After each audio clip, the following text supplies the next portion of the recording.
अस्सलामुअलैकुम। मेरा नाम मोहम्मद इकबाल है, मैं जोधपुर राजस्थान से। और इमाम साहब, मैं ये जानना चाहता हूँ, मैंने 12-13 साल पहले मेरी शादी हुई है। तब मैंने निकाह किया था। जब मेरी निकाह में ना तो मेरे कोई रिश्तेदार थे शामिल और ना ही लड़की तरफ से कोई शामिल था, सिवाय सिर्फ मेरे यार दोस्तों के अलावा। उन्होंने मिलकर मेरी निकाह कराई। तो अब मुझे ये पूछना है, जानना है कि उस टाइम मेरी निकाह हुई थी या नहीं हुई थी।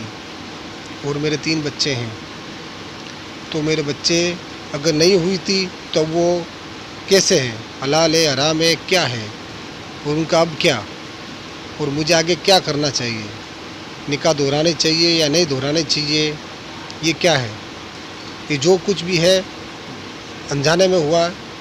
अब मुझे आगे क्या करना चाहिए ये बताइए।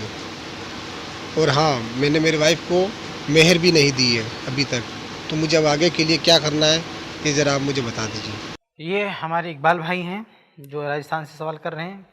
इनका कहना है कि इनकी शादी हो गई थी और उस शादी में सिर्फ इनके यार दोस्त थे, बाकी कोई नहीं था, बावजूद इसके कि ये मुसलमान थे और जिस लड़की से इन्होंने शादी की वो भी मुसलमान थी।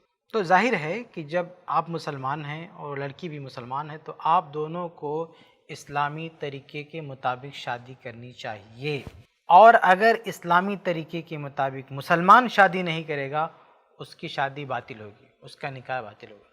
देखिए, यहाँ पर यह बात जहन में रखें कि अगर कोई शादीशुदा जोड़ा इस्लाम के अलावा किसी और मज़हब को मानने वाला है और बाद में वो इस्लाम कबूल करता है, तो इस्लाम उस शादी को एक्सेप्ट करता है, इस्लाम उस शादी को मानता है। इस्लाम ये नहीं कहता कि अब मुसलमान हो रहे तुम दोनों तो फिर से शादी करो, शादी बच्चे सब एक्सेप्ट हैं, कोई मसला नहीं है। लेकिन एक आदमी मुसलमान है, लड़की भी मुसलमान है, तो अब वो पाबंद हैं इस्लाम के कवानीन के, इस्लाम के अहकाम के। इसलिए अगर कोई लड़का और लड़की मुसलमान होने के बावजूद, इस्लाम के अहकामात के पाबंद होने के बावजूद अपनी मनमानी करते हुए अपनी मर्जी से शादी कर लिया, कोई पास औलाद नहीं किया, ना शादी के लिए गवाह ढूंढे, ना उसके वली का कोई ख्याल किया, ना महर भी नहीं है बता रहे, मतलब कुछ कोई सिस्टम ही नहीं इस्लाम का, कुछ यार दोस्त मिलकर शादी कर लिए, तो इस तरह से इस्लाम में शादी नहीं होती है।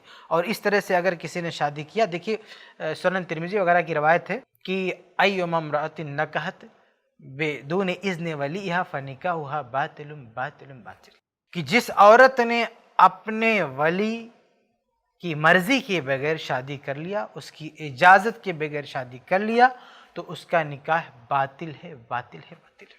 तो इस्लाम उस निकाह को बातिल कह रहा है, जबकि इस्लाम अगर कोई गैर मुस्लिम जोड़ा है वो इस्लाम कबूल करता, उसके निकाह को बातिल नहीं करता इस्लाम। लेकिन मुसलमान होने के बाद अगर कोई मनमानी से शादी करता है तो वो निकाह बातिल है, उसको नहीं माना जाएगा।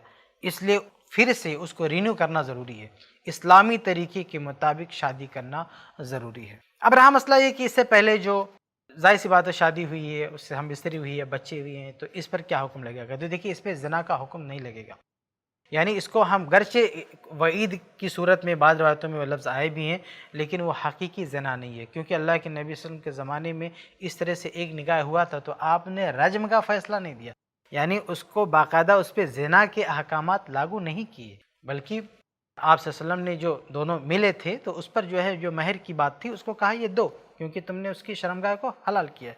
तो अल्लाह के नबी सल्लल्लाहु अलैहि वसल्लम ने उसे ज़ना की कैटेगरी में नहीं रखा, इसलिए हम नहीं कहेंगे ये ज़ना है। नादानी में और मनमानी में दोनों ने शादी ही की है, उसको हम ज़ना नहीं कहेंगे। इसलिए ये नहीं कहेंगे उनके बच्चे हराम हैं, ये हैं, वो बच्चे अपने पास रखें, शौहर के साथ वो बच्चे रहेंगे। लेकिन गरचे आपने शादी की है लेकिन वो शादी गैर शरई है, गैर इस्लामी है, शादी को आपको रिन्यू करना पड़ेगा, फिर से आपको शादी करना पड़ेगा। उम्मीद है कि आपको जवाब मिल गया हो।